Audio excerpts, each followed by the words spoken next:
শিবির ছাত্রদল একটা জায়গায় ঐক্যবদ্ধ।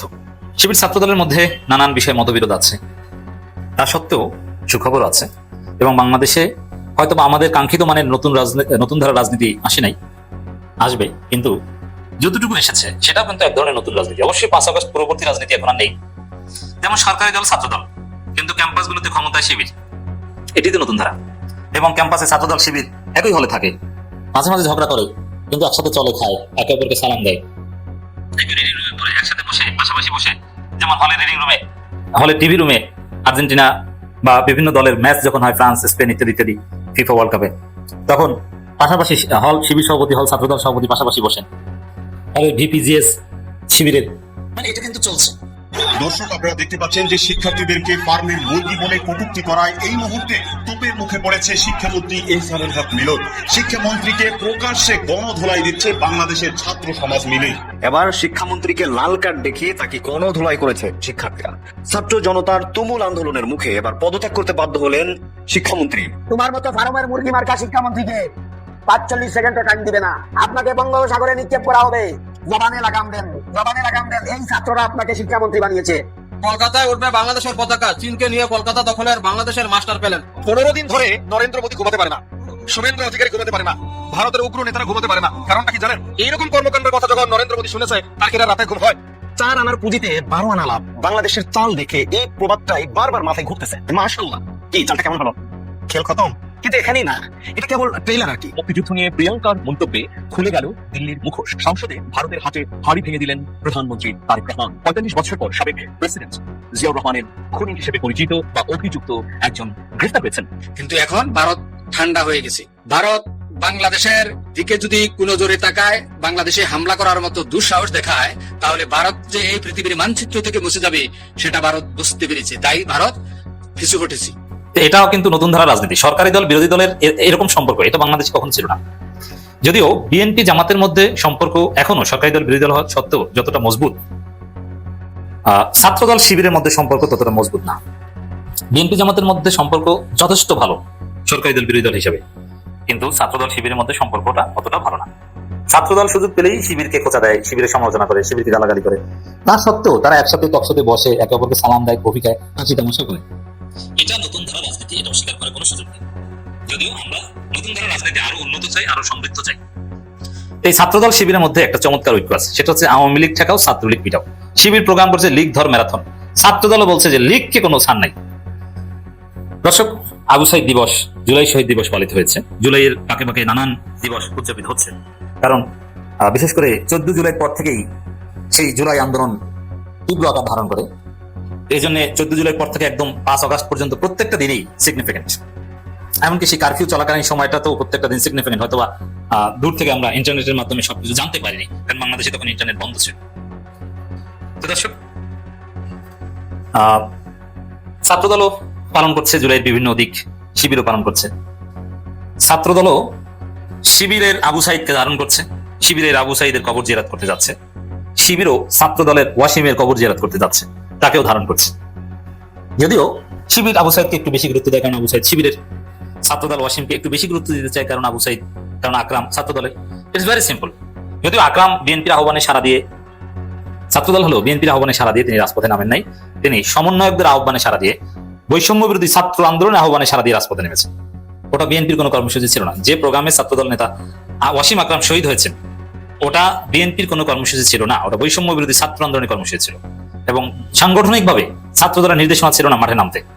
ব্যক্তিগতভাবে বৈষম্য বিরোধী ছাত্র আন্দোলনের আহ্বানকে যারা যৌক্তিক মনে করেছেন তারাই রাজপথে নেমেছেন। ছাত্রদলের শীর্ষস্থানীয় পদধারী নেতারা কিন্তু রাজপথে নামেন, এটা ভিন্ন আলোচনা। ছাত্রদল শিবির উভয়ই জুলাইকে ধারণ করছে, আমরা দেখতে পাচ্ছি। জুলাই নিয়ে নানা প্রোগ্রাম করছে, এর মধ্যে কিছু একতলাপ আছে, কিছু একজন আরেকজনকে ছোট করে কিছু বক্তব্যের বিষয় আছে। বিশেষ করে ছাত্রদল শিবিরকে ছোট করে, সাদিক কায়েমকে ছোট করতে চাই ইত্যাদি ইত্যাদি, কিন্তু শিবির কাউকে ছোট করে না। শিবির ছাত্রদলের অবদানকে অস্বীকার করে কোনো বক্তব্য দেয় না। আর শিবিরের এই ইতিবাচক রাজনীতির ফলেই শিক্ষার্থীরা শিবিরের উপর আস্থা রেখেছে এবং শিবিরকে ভোট দিয়েছে। আর ছাত্রদলের নেতিবাচক রাজনীতির ফলে আজকে তারা গণবিচ্ছিন্ন, ক্ষমতাসীন সংগঠন সত্ত্বেও শিক্ষার্থীরা তাদেরকে সমর্থন করে না। ছাত্রদল সভাপতি রাকিবুল ইসলাম রাকিবের অনেক সমালোচনা করি, কিন্তু আমি ব্যক্তিগতভাবে তাকে অনেক শ্রদ্ধা করি। তিনি ভালো মনের মানুষ, সরল মনের মানুষ, অনেক জটিল মার্কাজ বুঝেন না, কিন্তু সত্যিকার অর্থে ভালো মনের মানুষ। তার সাথে যারা মিশেছেন তারা জানেন।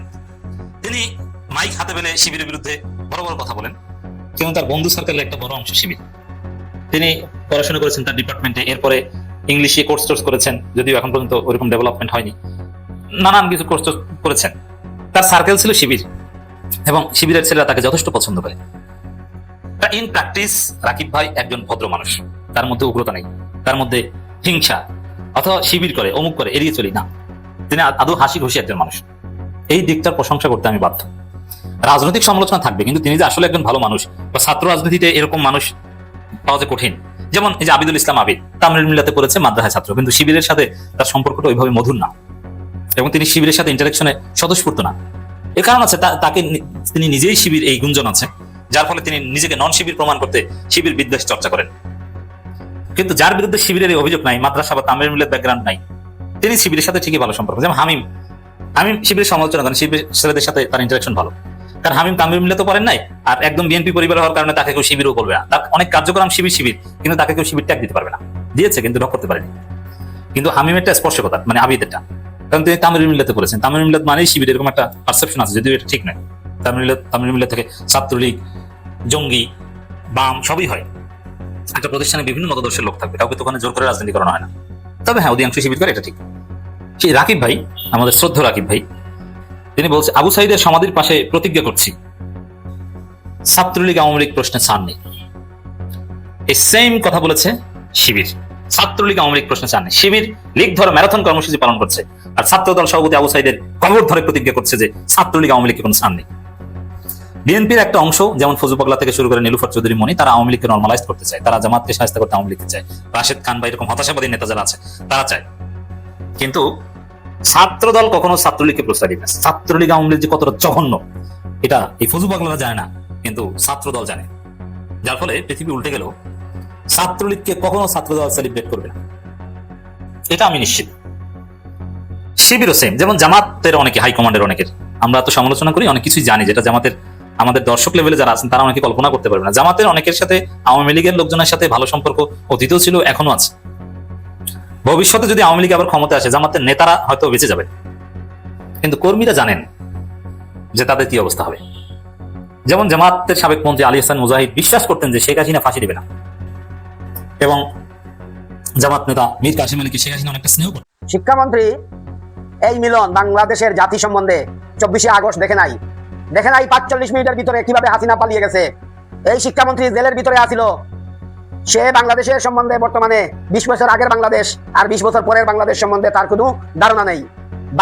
বাঙালি জাতি 17 বছরের শেখ হাসিনাকে, ক্ষমতাশীল পাওয়ারফুল শেখ হাসিনাকে 45 মিনিট টাইম দেয় নাই। তোমার মতো ফার্মের মুরগি মার্কা শিক্ষামন্ত্রীকে 45 সেকেন্ডও টাইম দিবে না। কথা সেটা নয়, আমার কথা সেটা নয়। আমি জানি আমি জাতীয়তাবাদী দলের, আপনি শিক্ষামন্ত্রী, আমারও মন্ত্রী, দেশের মন্ত্রী। আপনি যদি শিক্ষা নিয়ে তাস খেলেন, শিক্ষা নিয়ে জুয়া খেলেন, শিক্ষা নিয়ে যদি মাদকাসক্তর মতো আচরণ করেন, তাহলে আপনাকে ফার্মের মুরগি বানিয়ে এই বাঙালি জাতি গ্রিল কবাব বানিয়ে খেতে পারবে। আপনাকে বঙ্গোপসাগরে নিক্ষেপ করা হবে। জবানে লাগাম দেন, জবানে লাগাম দেন। এই ছাত্ররা আপনাকে শিক্ষামন্ত্রী বানিয়েছে, আর না হলে শেখ হাসিনা আপনাকে কুকুরের মতো হত্যা করতে ফাঁসি দিত, আপনাকে মেরে ফেলতো। স্বৈরাচার হাসিনা যদি এই ছাত্ররা গণ অভ্যুত্থান করে আপনাকে যদি না বাঁচাতো, তাহলে আপনি শিক্ষামন্ত্রী হওয়া তো দূরের কথা, আপনার ফ্যামিলি, আপনার ওয়াইফকে সামনে নিয়ে আসে যেভাবে বক্তৃতা দেন, আপনার মেয়ের ব্যাপারে যেভাবে আপনি প্রশংসা করেন, ওইগুলা করতে পারতেন না, আয়না করে বন্দী থাকতেন। হাসিনার আয়না করে আপনাকে ইলেকট্রিক শক দেওয়া হইতো।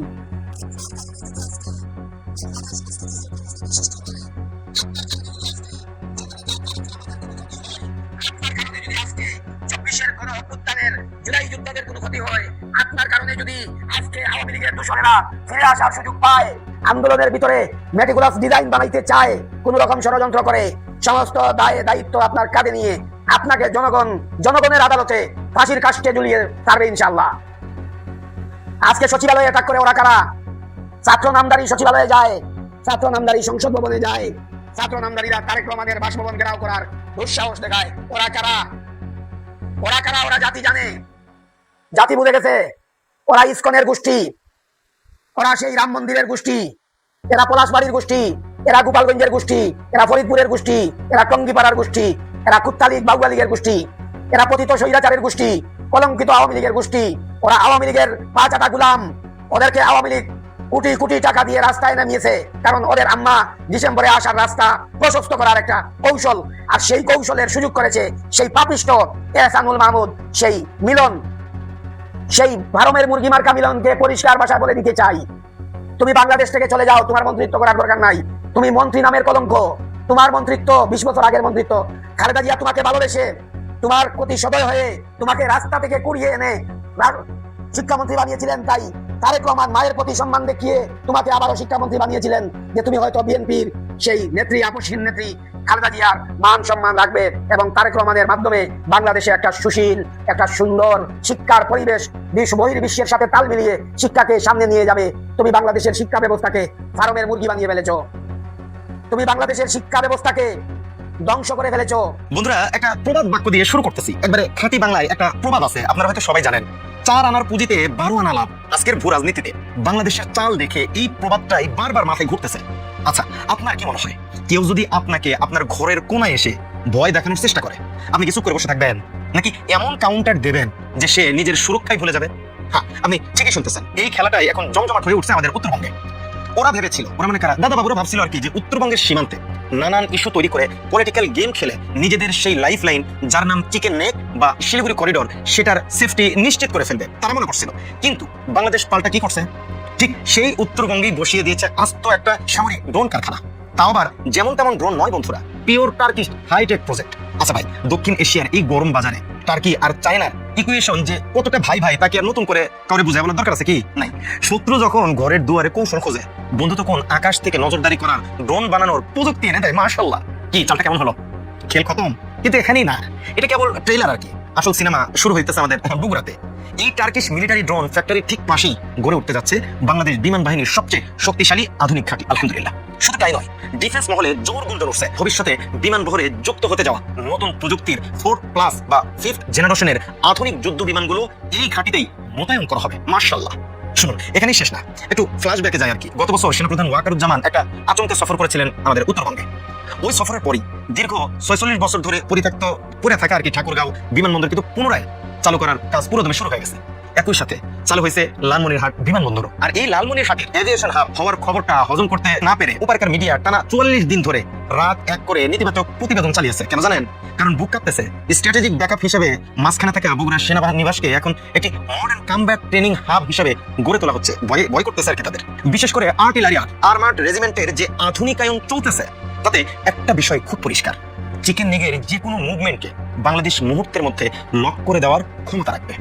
ওদিকে উত্তরবঙ্গ যখন পুরো সিলগালা করা হচ্ছে, তখন দেশের আরেক প্রান্ত অর্থাৎ পার্বত্য অঞ্চলেও কিন্তু সেনাবাহিনী এখন ধুমসে ব্যাটিং করতেছেন। যারা এতদিন অখণ্ডতার বাইরে গিয়ে তথাকথিত স্নায়িত্ব শাসনের খাহেশ দেখাচ্ছিল, তাদের সেই খাহেশ এখন চ্যাংদোলা করে মেটায় দেওয়া হইতেছে বন্ধুরা। তবে এবারের স্ট্র্যাটেজিটা একদম আলাদা, একদম সাইলেন্ট, চুপচাপ, কোনো আওয়াজ নাই। আগে যে কোনো ছোটখাটো সামরিক অ্যাকশনেও কিন্তু আপডেট দেওয়া হতো মিডিয়া আর কি, ভরপুর হয়ে যেত, কিন্তু এখন কোনো অফিসিয়াল ঘোষণা নাই, কোনো ঢাকঢোল পেটানো নাই, প্রতি রাতে চলতেছে নিখুঁত নীরব অপারেশন। ইতিমধ্যে পাহাড়ি অঞ্চলের দুর্গম 14টি বিচ্ছিন্নতাবাদী ঘাঁটি মাটির সাথে মিশিয়ে দেওয়া হয়েছে। আর এই পুরো অপারেশনে আর্মি কিন্তু সফলভাবে ব্যবহার করেছে তুরস্কের তৈরি সেই বিখ্যাত বাইরাক্টার TB2 কম্বোট ড্রোন। আকাশ থেকে নিখুঁত নিশানায় সবগুলো উড়িয়ে দেওয়া হচ্ছে। আসলে পাহাড়ের এই সাইলেন্ট কাউন্টডাউনটা হয়তো খুব জরুরি ছিল, এবং এটা হচ্ছে। একই বলে সাপও মরলো, লাঠিও ভালো আর কি।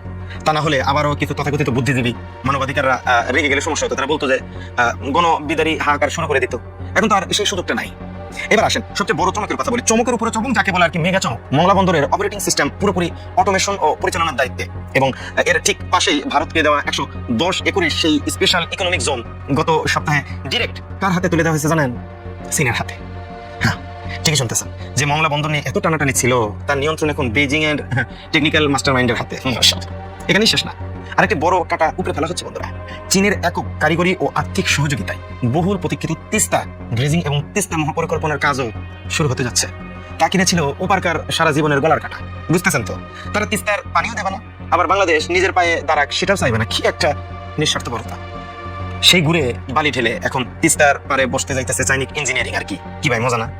ওয়াও, মজার মজা, কি বাত। আপনি ভাবলেন এক, আর দাবার বোর্ডের চাল দেওয়া হলো আরেক। তাহলে পুরো সমীকরণটা আসলে কি দাঁড়ালো? উত্তরে ড্রোন ফ্যাক্টরি আর বিমান ঘাঁটি দিয়ে চিকেন নেগ লক, পাহাড়ে সাইলেন্ট অপারেশনে বিচ্ছিন্নতাবাদীদের মতো করেন যে মেরুদণ্ড ভেঙে ফেলা হয়েছে, আর দক্ষিণে মংলা বন্দর তিস্তা প্রজেক্টে চাইনাকে ফ্রন্ট সিটে বসিয়ে দেওয়া হয়েছে। বাংলাদেশ এখন আর ভূ রাজনীতিতে শিকার না, বাংলাদেশ এখন নিজে একজন দক্ষ খেলোয়াড় হয়ে উঠছেন, শিকারই হয়ে উঠছেন। নিজের সীমানা রক্ষা আর নিজেদের স্বার্থ কিভাবে আদায় করতে হয় তাই এই নতুন বাংলাদেশ খুব ভালো করেই জানে। এখন দেখার বিষয় হলো এই একের পর এক মাস্টার স্ট্রোক দেখার পর উপরের বন্ধুদের রাতের ঘুম কতটা হারাম হয়। বাংলাদেশের জন্মের ইতিহাস, পাকিস্তানের পরাজয়, ইন্দিরা গান্ধীর ভূমিকা আর সেই ইতিহাসকে সামনে রেখেই লোকসভায় দাঁড়িয়ে প্রধানমন্ত্রী নরেন্দ্র মোদীর দিকে কার্যত তীর ছুড়লেন প্রিয়াঙ্কা গান্ধী। ইন্দিরা গান্ধীর নাতনি এমন এক মন্তব্য করলেন যা শুধু ভারতের রাজনীতিতেই নয়, বাংলাদেশেও নতুন করে আলোচনার জন্ম দিয়েছে। কিন্তু দর্শক, প্রশ্ন হচ্ছে হঠাৎ কেন বাংলাদেশের মুক্তিযুদ্ধের ইতিহাস টেনে আনলেন প্রিয়াঙ্কা? এটা শুধু মোদী সরকারের বিরুদ্ধে রাজনৈতিক আক্রমণ, নাকি এর আড়ালে রয়েছে আরো বড় কোনো বার্তা? এই বক্তব্যকে আবার 1971 সালের ইতিহাসকে নতুন বিতর্কে ঠেলে দেবে, আর বাংলাদেশের স্বাধীনতা নিয়ে ভারতের একক কৃতিত্বের যে বয়ান সেটিও নতুন করে প্রশ্নের মুখে পড়বে। আধুনিক জেনারেল হাসপাতাল ও উন্নত প্রযুক্তি এবং অভিজ্ঞ চিকিৎসক দলের নিরলস প্রচেষ্টায় আমরা আছি আপনার পাশে। ডেল্টা হাসপাতাল, মায়ের মতোই যত্নশীল। দর্শক, ভারতের লোকসভার পরিবেশ তখন উত্তপ্ত, বিরোধী দল ও সরকার মুখোমুখি, আলোচনার কেন্দ্রে অপারেশন সিন্দুর। সবাই ভাবছিলেন বিতর্ক সীমাবদ্ধ থাকবে সাম্প্রতিক সামরিক অভিযানে, কিন্তু হঠাৎ করে সময়ের চাকা ঘুরিয়ে 55 বছর পেছনে চলে গেলেন প্রিয়াঙ্কা গান্ধী। তিনি বললেন, ইতিহাসের কথা আপনি বলছেন, আমি বর্তমানের কথা বলতে চাই। এরপর একে একে উচ্চারণ করলেন এমন কয়েকটি শব্দ যা দক্ষিণ এশিয়ার ইতিহাসের সঙ্গে ওতপ্রোতভাবে জড়িয়ে আছে: বাংলাদেশ, ইন্দিরা গান্ধী, সাবেক মার্কিন প্রেসিডেন্ট নিক্সন ও পাকিস্তানের আত্মসমর্পণ। দর্শক, প্রিয়াঙ্কার দাবি ইন্দিরা গান্ধী শুধু যুদ্ধ জেতেননি, বিশ্ব কূটনীতিতেও বিরাট সাফল্য দেখিয়েছিলেন। আমেরিকান তৎকালীন প্রেসিডেন্ট রিচার্ড নিক্সনের প্রবল চাপ উপেক্ষা করেও বাংলাদেশের মুক্তিযুদ্ধের পক্ষে অবস্থান নিয়েছিলেন। পাকিস্তানের 1 লাখেরও বেশি সেনাকে আত্মসমর্পণে বাধ্য করেছিলেন। কিন্তু সবচেয়ে গুরুত্বপূর্ণ লাইনটি আসে এরপর। তিনি বলেন, ইন্দিরা গান্ধী কখনোই বাংলাদেশ প্রতিষ্ঠার কৃতিত্ব নিজের নামে নিতে চাননি। এই একটি বাক্যে মূল রাজনৈতিক বার্তা লুকিয়ে আছে, কারণ পরের বাক্যে তিনি সরাসরি নরেন্দ্র মোদীকে আক্রমণ করেন। তার অভিযোগ, বর্তমান সরকার অপারেশন সিন্দুরের পুরো কৃতিত্ব প্রধানমন্ত্রীকে ঘিরে প্রচার করছে। এমনকি অলিম্পিকে ভারত পদক পেলেও সে কৃতিত্ব সরকার নিজে করে নিতে চায়। তার ভাষায়, কৃতিত্ব নিলেই নেতৃত্ব প্রমাণ হয় না, নেতৃত্বের সঙ্গে দায় নিতে হয়। আর দর্শক, এখানে শুরু হচ্ছে আসল বিতর্ক। কিন্তু হঠাৎ কেন বাংলাদেশের প্রসঙ্গ? রাজনৈতিক বিশ্লেষকদের মতে বাংলাদেশের মুক্তিযুদ্ধ এখানে মূল বিষয় নয়, এটা ছিল একটি রাজনৈতিক প্রতীক। প্রিয়াঙ্কা আসলে বোঝাতে চেয়েছেন, অতীতের নেতৃত্ব নিজেদের প্রচারের জন্য রাষ্ট্রীয় সাফল্যকে ব্যবহার করেনি, অথচ বর্তমান সরকার প্রতিটি সাফল্যকে রাজনৈতিক ব্র্যান্ডিং এর অংশ বানিয়ে ফেলছে। অর্থাৎ বাংলাদেশের উদাহরণ ব্যবহার করে তিনি মোদীর রাজনৈতিক স্টাইলকে প্রশ্নবিদ্ধ করেছেন। বিতর্ক তার এখানেই শেষ নয়, কারণ বাংলাদেশের স্বাধীনতা নিয়ে বহু বছর ধরে ভারতের রাজনীতিতে দুটি ভিন্ন বয়ান রয়েছে। কংগ্রেস বলে, ইন্দিরা গান্ধীর কূটনৈতিক ও রাজনৈতিক নেতৃত্ব ছিল বিজয়ের অন্যতম চাবিকাঠি। বিজেপি তুলনামূলকভাবে ভারতীয় সেনাবাহিনীর বীরত্ব ও সামরিক সক্ষমতাকে বেশি গুরুত্ব দেয়। কিন্তু বাংলাদেশের দৃষ্টিকোণ থেকে ছবিটি আরো ভিন্ন। বাংলাদেশের ইতিহাসে স্বাধীনতার মূল ভিত্তি হলো